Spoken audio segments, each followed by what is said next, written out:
Saya mau kutipkan ini dari Abu Bakar Siddiq radhiyallahu anhu.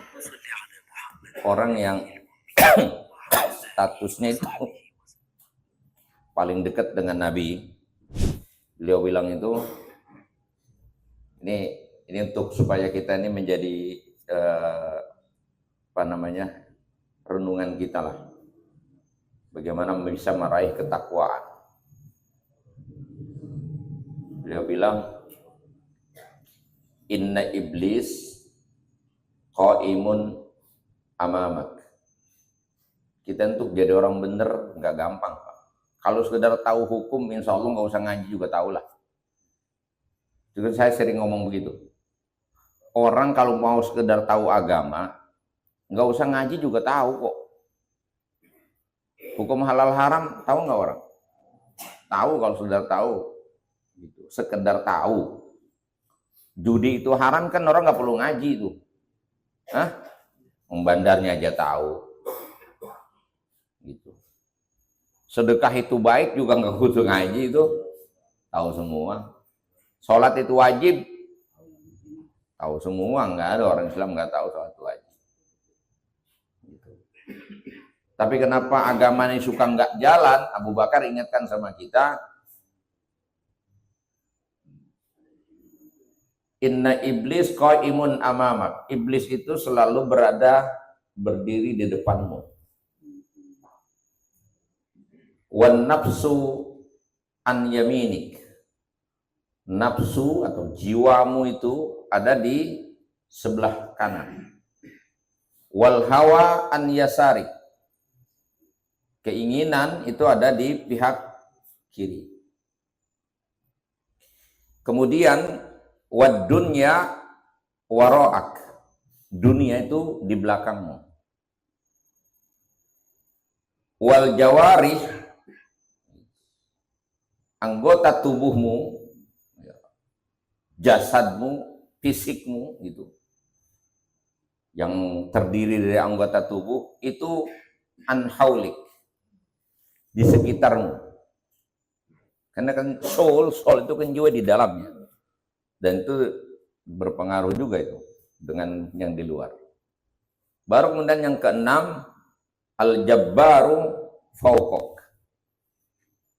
Tuhan yang salah satu sifatnya adalah, salah satu namanya al-jabbar, yang berkuasa, yang mendominasi, yang mengatur, itu fauqoka. Fauqoka di sini qadirun alaik. Dia yang kuasa atasmu sepenuhnya. Jadi fauqo dalam paham ahlus sunnah bukan bil qudroh la bil makanah, artinya Allah di atasmu, maksudnya Allah menguasaimu, bukan berarti Allah ada di atasmu. Nah, masing-masing ini punya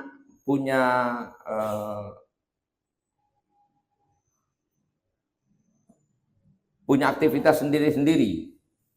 Jadi tadi kan iblis amamak itu, iblis di depanmu.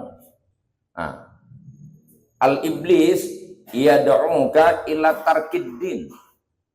Iblis itu kerjanya mengajakmu untuk ninggalin agama. Tuh kita paham itu riwayatnya di Quran tuh panjang lebar dan banyak sekali ayatnya, bukan satu tempat itu. Ya, bahwa iblis itu dikecam, kenapa? Karena dia merasa lebih hebat dari Adam. Lalu Allah bilang kamu terkutuk. Nggak apa-apa katanya, terkutuk juga. Tapi kasih saya kesempatan buat menggoda anak Adam. Kata Allah, ya silahkan. Jadi sudah dipastikan tuh yang menghalangi kita untuk beragama dengan baik adalah iblis. Iblis yad'uka ila tarkiddin. Iblis itu kerjanya bagaimana caranya manusia ninggalin agama. Gitu. Padahal keselamatan manusia ada di agama. Tapi iblis akan bekerja keras mengajak kita tinggalin agama. Wan nafsu tad'uka ilal maksiyah. Nafsumu itu selalu mendorongmu untuk melakukan maksiat. Wal hawa yad'uka ila syahwat. Keinginanmu mendorongmu kepada selera. Syahwat itu. Kemudian wad dunya Sedangkan dunia yang ada di belakang kita ini itu yad'uka ila ikhtiyariha 'alal akhirah. Selalu mendorongmu untuk lebih memilih dia ketimbang akhirat. Daya tarik dunia ini telah mampu mengelabui para raja-raja dan para penguasa. Dunia telah mampu mengelabui orang-orang kaya untuk merasa hidupnya ya dunia ini. Nggak ada urusan dengan akhirat. Gitu. Itu artinya dunia selalu mengajakmu, mendorongmu untuk kamu pilih dia ketimbang memilih akhirat. Sampai Allah bilang di Quran kan, bal tu'thirunal hayatad dunya. Nyatanya kalian manusia itu lebih memilih dunia. Wal akhiratu khairu wa abqa. Padahal akhirat itu segalanya lebih baik dan lebih kekal. Nah, wallahu, sedangkan Allah yad'uka ilal jannah wal maghfirah. Tuhanmu, Allah yang maha berkuasa itu mengajakmu, mendorongmu untuk mendapatkan sorga dan ampunan. Kata Abu Bakar, fa in ajabta iblis, kalau kau turuti dorongan iblis, yang tadi iblis itu dorongannya adalah supaya kita meninggalkan agama. Jadi man ajaba iblis, siapa orang yang mengijabah panggilan iblis, dzabah anhuddin, maka akan hilang agamanya. Berhasil itu berarti berhasil iblis membuat manusia beragama kehilangan agama. Kan ada banyak orang yang lebih rela ya, kehilangan agama, nggak peduli lagi dengan keyakinan yang benar itu, tidak menghargai yang namanya hidayah Allah berupa iman itu.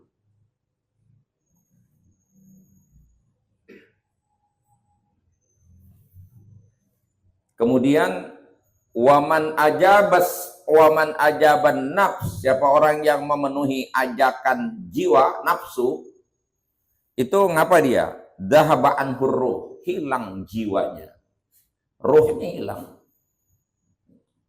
Orang kalau hidupnya sudah landasannya nafsu itu ya udah kayak kebo apa itu, digesuh juga nedak kebun orang juga udah nggak ini.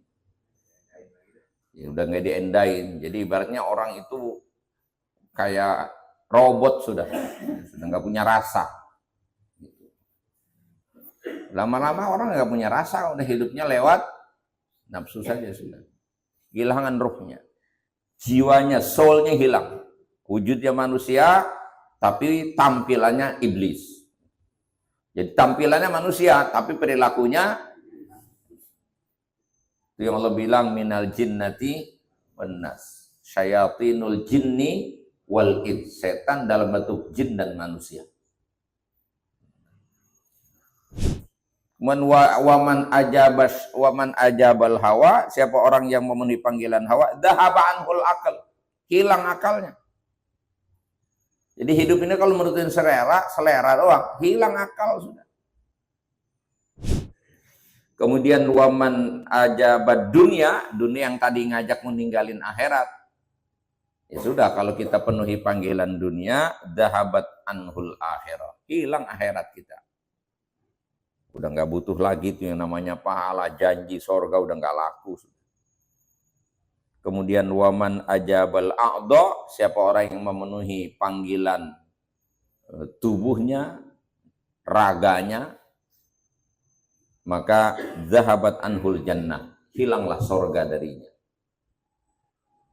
Maka dalam kitab Bidayatul Hidayah, Imam Ghazali itu jelaskan itu bahayanya anggota tubuh manusia. Dari mulai mata, mulut, telinga, tangan, kaki, itu dibahas semua itu. Kan kita celaka di situ melulu. Mulut, ngomong.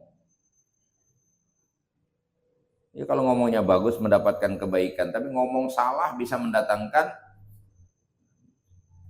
Dan manusia itu seringkali kepleset di omongan. Makanya juga hati-hati. Dan jalan, coba deh kita baca tuh, kalau nggak kita baca tema-tema tasawuf. Jalan menuju Tuhan itu adalah dawamus samti. Ya, menjaga kesinambungan berdiam. Nggak banyak ngomong, nggak perlu ngomong kalau nggak penting. Kita mah penting gak penting ngomong, udah dengerin kakak ya ngomong.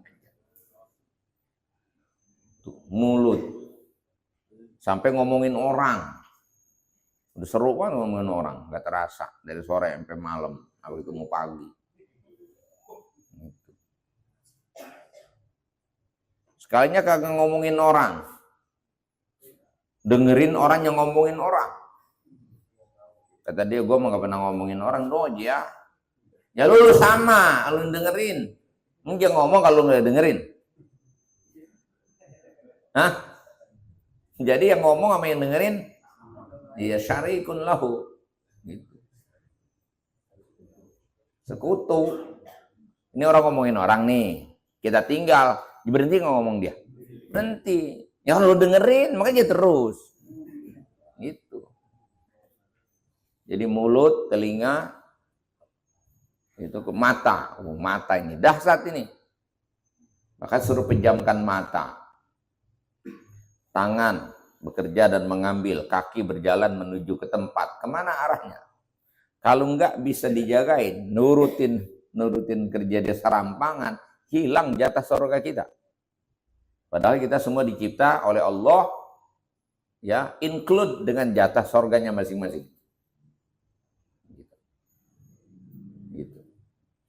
Nah, waman ajaballah, ini kalau 5 ini ajakan tidak kita turutkan, tapi yang kita turutkan hanya panggilan Allah saja. Yang Allah itu ngajak kita ke sorga dan ampunan. Waman ajaballah dhahabat anhus sayyi'ah, hilanglah segala keburukan, lenyap itu semua keburukan. Wanala, dan dia akan mendapatkan jami'al khairat, seseorang akan mendapatkan segala kebaikan. Jadi nurutin iblis kita celaka, nurutin nafsu juga bahaya, nurutin hawa juga gak beres, nurutin dunia kita apes, nurutin anggota tubuh kita celaka. Cuman satu yang bisa beres, nurutin maunya Allah.